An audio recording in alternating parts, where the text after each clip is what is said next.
Please welcome Mara Hutton, Executive Vice President of the Geoffrey Beene Foundation, to present the Geoffrey Beene Builders of Science Award.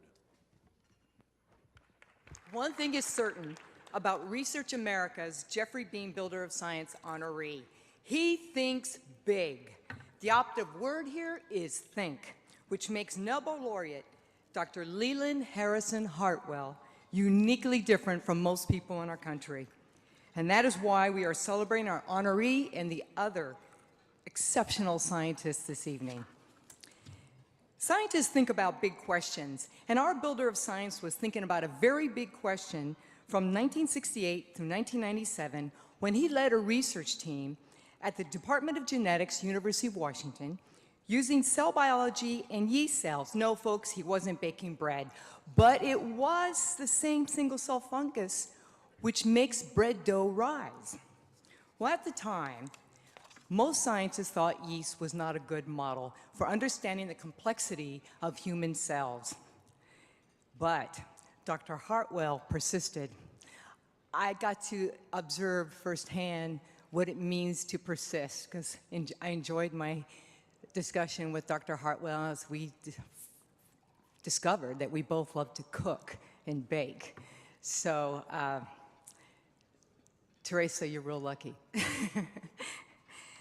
Nevertheless, he was investigating how yeast cells divide and the fundamental role of checkpoints in cell cycle division, the duplication of cells in response to DNA damage. Well, he and his team's discovery of protein molecules that control the division of cells led to discovering two proteins, cyclin and CDK, cyclin-dependent kinase, which controlled the transition from one stage to the other that led him to earning the 2001 Nobel Prize in Physiology or Medicine. Greatness, and we're in awe of it. And with greatness comes more honors, well, of course, including the Albert Lasker Basic Medical Research Award, the Gardner Foundation International Award, the Alfred P. Sloan Award in Cancer Research, and the Genetic Society Medal of Honor. Dr. Hartwell is also a member of the National Academy of Sciences.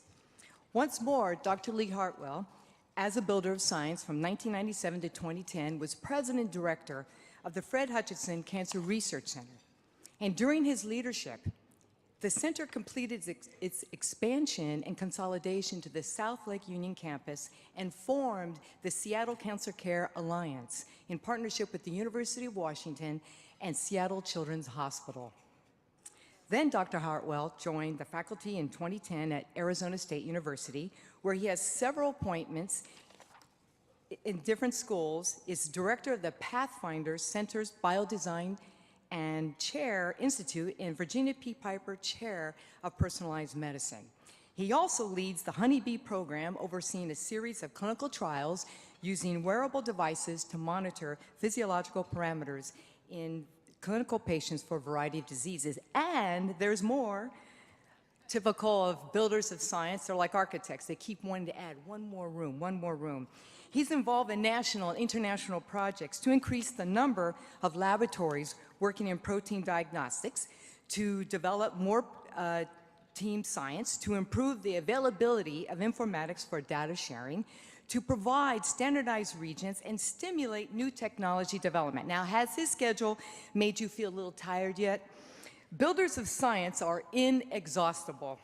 So, learning about Dr. Hartwell, I grew curious about the man who thinks about big ideas, so I decided to give him a call.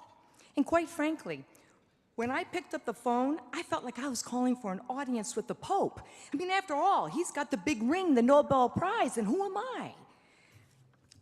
Talk about a rock star of science. Hey, you're a legend.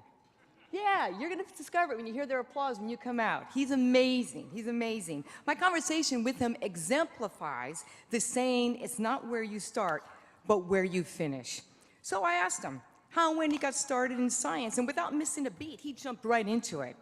It so happens, as a kid, he collected spiders, lizards, and snakes.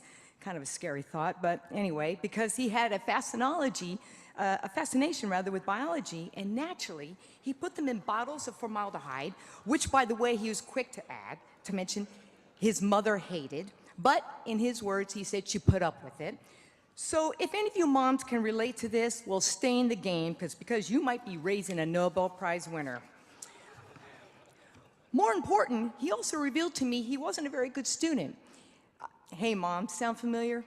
But there's hope, because in his junior year in high school, his physics teacher got him involved in challenging him with what he called hard problems. But still, upon graduation, he didn't have good enough grades to go where he wanted to. So he opted for community college in his freshman year. And again, another educator, this time his school counselor, took notice of Lee and had him meet the representative from Caltech. You know when the reps go around to recruit? Well, you guessed it. Lee Hartwell got recruited to Caltech for his sophomore year. This is now 1958, and Dr. James Watson, who discovers the double helix structure of the DNA molecule, captures Lee's imagination and got the sophomore so excited he switches from physics to biology. Wow! Didn't we all in the world get lucky?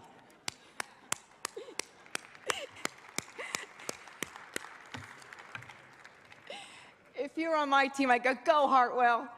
All right. So Lee didn't know it, but he was already rocking with his first step on his Nobel path. Dr. Hartwell, I wanted to share your story because it is inspiring and hopeful to our youth who are thinking about pursuing a career in science. And as we too encourage through our mission in the Geoffrey Beene Rock Stars of Science campaign. So thank you, Dr. Hartwell, for staying the course, improving the quality of all of our lives. It is my husband's, Tom's, and my honor to celebrate your distinguished and inspiring story thus far, and to have a footnote amongst all your distinguished awards. Please join me in congratulating Nobel laureate Dr. Leland Harrison Hartwell in receiving Research America's 2017 Geoffrey Beene Builder Science Award.